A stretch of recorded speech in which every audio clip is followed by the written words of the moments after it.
Shri Education।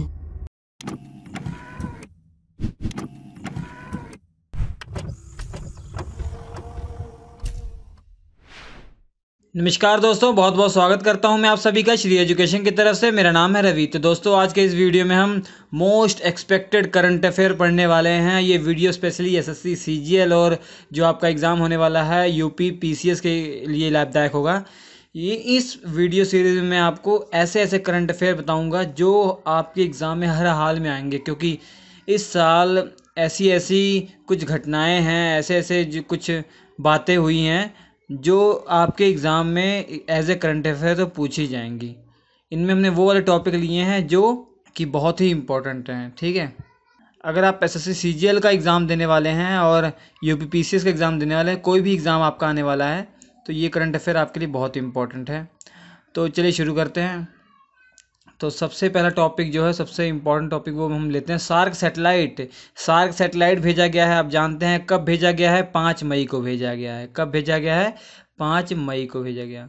ठीक है, ये 5 मई को सैटेलाइट लॉन्च किया गया। अब जो सैटेलाइट छोड़ा गया उसका क्या नाम था? GSAT-09। क्या नाम था? GSAT-09। ठीक है, और किस व्हीकल के द्वारा उसको लॉन्च किया गया? लॉन्चिंग पैड जो था, कौन सा व्हीकल था वो? GSLV F-09, जो ये लॉन्च व्हीकल था उसके द्वारा छोड़ा गया। याद रखिएगा, ये लॉन्चिंग व्हीकल है और ये जो सैटेलाइट छोड़ा गया उसका नाम है ये। ठीक है, और इसका जो वज़न था 2230 किलोग्राम का, 2230 किलोग्राम का वज़न था। और इसका जो कार्यकाल रहेगा वो 12 वर्षों तक ये एक्टिव रहेगा। 12 वर्षों तक ये एक्टिव रहेगा।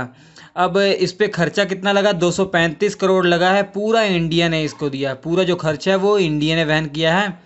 और इसके अंतर्गत इसका लाभ जो उठाएंगे, कौन कौन से देश उठाएंगे? भारत, बांग्लादेश, भूटान, श्रीलंका, मालदीव, नेपाल और अफ़गानिस्तान। आप जानते हैं सार्क जो ग्रुप है उसमें 8 देश हैं, भारत, बांग्लादेश, भूटान, श्रीलंका, मालदीव, नेपाल, अफ़गानिस्तान और पाकिस्तान भी है। मगर पाकिस्तान का इसमें कोई लाभ नहीं उठा पाया पाकिस्तान, कि माहौल ऐसे थे तो पाकिस्तान को इंक्लूड नहीं किया गया है। पाकिस्तान को छोड़ के बाकी सभी सार्क देश हैं वो इसमें शामिल हैं।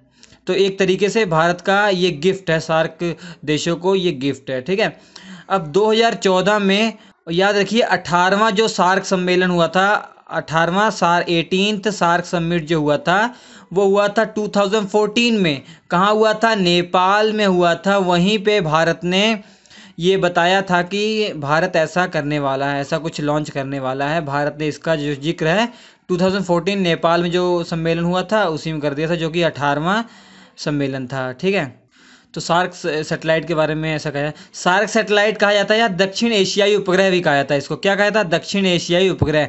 दक्षिण एशिया उपग्रह इसलिए कहा जाता है क्योंकि पाकिस्तान नहीं है इसमें, इसलिए उसका नाम ज़्यादातर क्या बोला जाता है? दक्षिण एशिया उपग्रह बोला जाता है। तो ये आपके लिए ये जो टॉपिक है बहुत ही इंपॉर्टेंट है किसी भी एग्ज़ाम के लिए जो आप इस साल देने वाले हैं। ठीक है, बहुत ही इंपॉर्टेंट टॉपिक है ये, इसलिए मैंने पहले लिया है। उसका देखिए, वन बेल्ट वन रोड की जो मीटिंग हुई है वो कहाँ हुई है? बीजिंग में हुई है। बीजिंग कहाँ है? चीन का राजधानी है, चीन की राजधानी है बीजिंग। बीजिंग में मीटिंग हुई है वन बेल्ट वन रोड की। इसके अंतर्गत क्या होगा?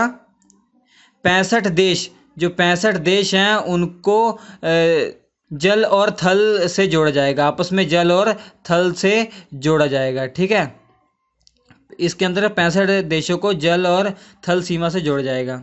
अगला क्वेश्चन देखिए, स्वच्छ सर्वेक्षण 2017 रैंक आई है अभी कि हमारे भारत में जो भी शहर हैं उनकी सफाई के मामले में रैंक आई है।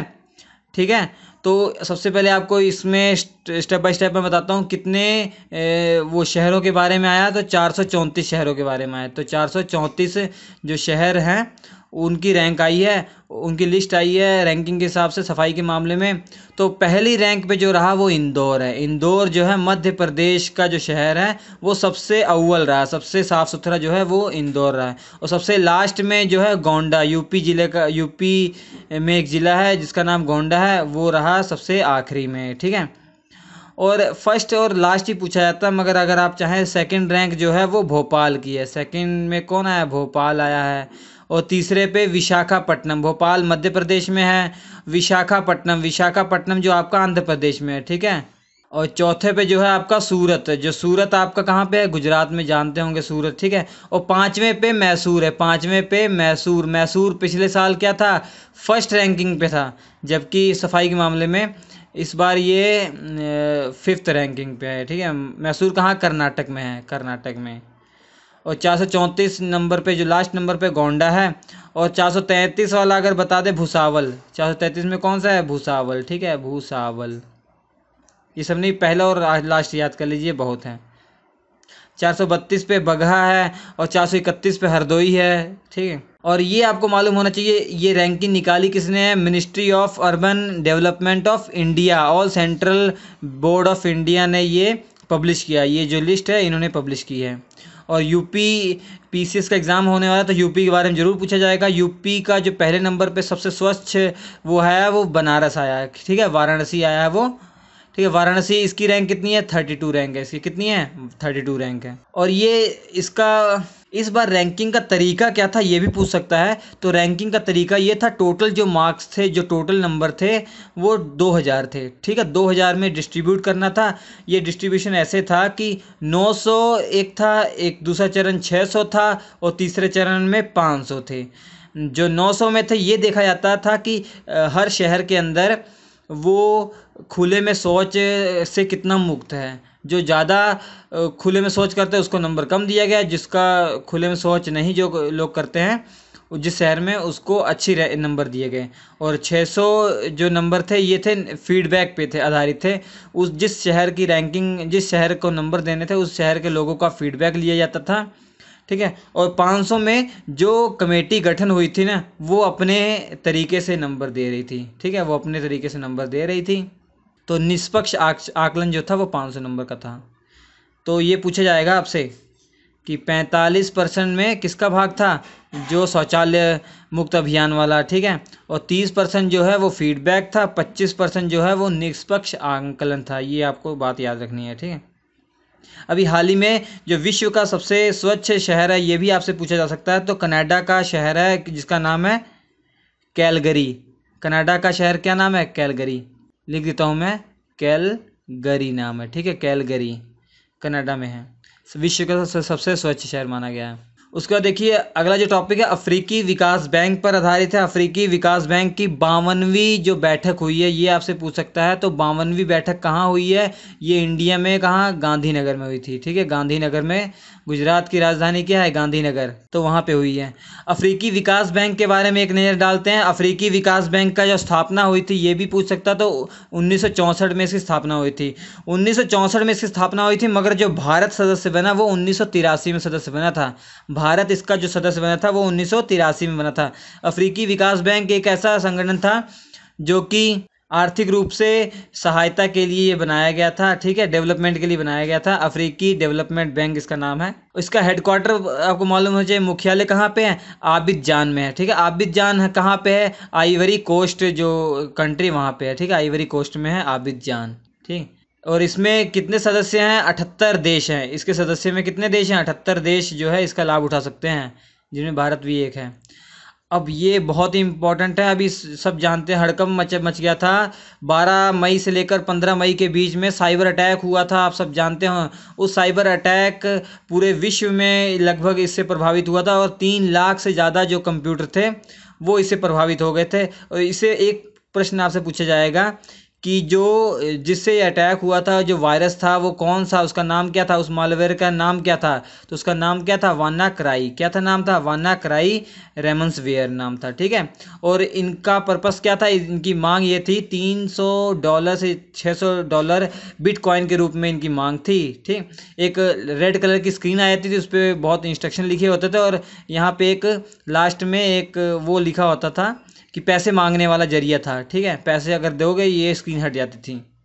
और 3 लाख से ज़्यादा कंप्यूटर प्रभावित हो गए थे पूरे विश्व में, तो ये बात आप याद रखेंगे। और ये ज़्यादातर किस पे अटैक इसका हो रहा था, माइक्रोसॉफ्ट ऑपरेटिंग सिस्टम पे ये हो रहा था अटैक, ठीक है, जो विंडो ऑपरेटिंग सिस्टम है उस पर हो रहा था, माइक्रोसॉफ्ट का। अगला क्वेश्चन देखिए, भारत में आधार कार्ड से 92 सरकारी योजनाएं आधार से लिंक कर दी गई हैं। 92 सरकारी योजनाएं जो हैं आधार से लिंक कर दी गई हैं। जैसे गैस वैस सब जानते हैं ना, गैस की सब्सिडी, ये सब उसी से लिंक कर दी गई है। बैंक के ये जो खाते होते हैं सब लिंक कर दिए गए हैं। तो 92 ऐसी सरकारी योजना है जो आधार कार्ड से लिंक कर दी गई है, ये पूछ सकता है आपसे, ठीक है। अगला देखिए, जस्टिस कर्नन के बारे में जो कांड है, उनको 6 मास की सजा दी है, उसके बारे में क्वेश्चन क्या पूछ सकता है। जस्टिस कर्नन जो थे कौन थे, ये हाई कोर्ट के जज थे। किस हाई कोर्ट के, कलकत्ता हाई कोर्ट के। उससे पहले आपको मालूम है सुप्रीम कोर्ट ने इन्हें 6 माह की सजा दी है, 6 महीने की सजा सुनाई है, और ये कोलकाता हाई कोर्ट के जज थे। जस्टिस कर्नन जो थे कोलकाता हाई कोर्ट के जज थे, ठीक है। और ये अभी हाल ही में आप जानते हैं कुलभूषण जो है उनकी फांसी में रोक लगा दी गई है। कुलभूषण केस में ICJ का फैसला, इंटरनेशनल कोर्ट ऑफ जस्टिस का फैसला जो है उसके आधार पर ये रोक लगी हुई है। तो आपसे ये क्वेश्चन क्या पूछ सकता है, क्वेश्चन ये आपसे पूछेगा कि जो फैसला सुनाया उसमें कितने जज थे, तो 15 जज की वो कमेटी थी, ठीक है। वियन्ना संधि के आधार पर, मतलब किसके आधार पर ये रोक लगाई गई, क्या कहकर रोक लगाया गया, वियन्ना संधि का उल्लंघन कह के ये रोक लगाई है। वियन्ना संधि की धारा 36 के तहत जाधव को राजनयिक सहायता मिलेगी, तो उसके कारण ये रोक लगा दी गई है, ठीक है। और ICJ का फुल फॉर्म आप जानते हैं, इंटरनेशनल कोर्ट ऑफ जस्टिस, और ये स्थापना कब हुई थी इसकी, 1945 में। और वियन्ना संधि कब हुई थी ये, तो 1961 में इसका फॉर्मेशन हुआ था। 1961 में वियन्ना संधि का फॉर्मेशन हुआ था। और इसका आपसे वो पूछ सकता है, हेडक्वार्टर पूछ सकता है, और कितने देश इसमें वो हैं वो पूछ सकता है। तो 193 देश जो हैं इसके सदस्य हैं, ठीक है। और आपसे ये भी पूछा जाएगा कि इसके अध्यक्ष कौन है, तो इस समय रोनी इब्राहिम है। ये फ्रेंच हैं, फ्रेंच नेशनलिटी इनकी है, नागरिकता इनकी फ्रेंच की है। तो रोनी इब्राहिम जो है अध्यक्ष हैं। और आपसे क्या पूछ सकता है कि इसका हेडक्वार्टर कहाँ है, तो इसका हेडक्वार्टर जो है नीदरलैंड में है। कहाँ पे है, नीदरलैंड में है, ठीक है। नीदरलैंड में द हेग में, ठीक है, द हेग में है।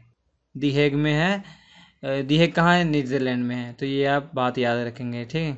अगला देखिए, अगला टॉपिक क्या, लोकसभा और राज्यसभा चुनाव एक साथ हो सकते हैं भैया 2024 से। ये लोकसभा और राज्यसभा के जो चुनाव है एक साथ हो सकते हैं। तो सिफारिश की गई थी, नीति आयोग ने इस संभावना जताई है कि 2024 में इसका लोकसभा और राज्यसभा का चुनाव जो है एक साथ हो सकता है। जो अगला आपको याद रखना है, ग्लोबल गेम चेंजर सूची में मुकेश अंबानी शीर्ष स्थान पर है, प्रथम स्थान पर है रैंकिंग के हिसाब से।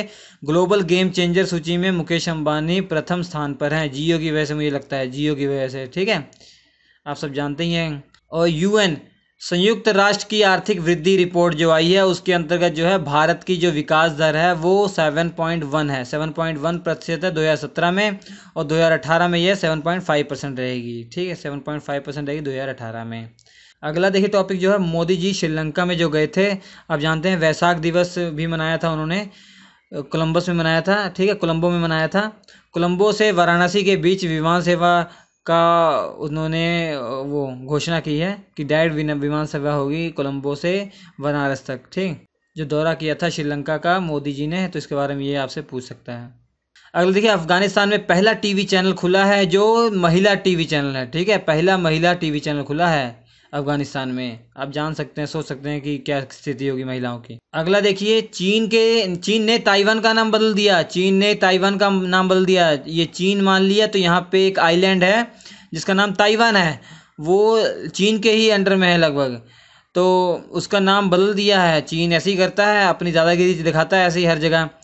झोंग हुआ ताइपे से उसका नाम हटा के क्या रख दिया, झोंग गुओ ताइपे रख दिया, ठीक है, झोंग हुआ से झोंग गुआ ताइपे रख दिया उसका नाम। और ये दादागिरी भारत के साथ भी दिखाना चाहता था, मगर आप जानते हैं भारत से पंगा इज नॉट चंगा।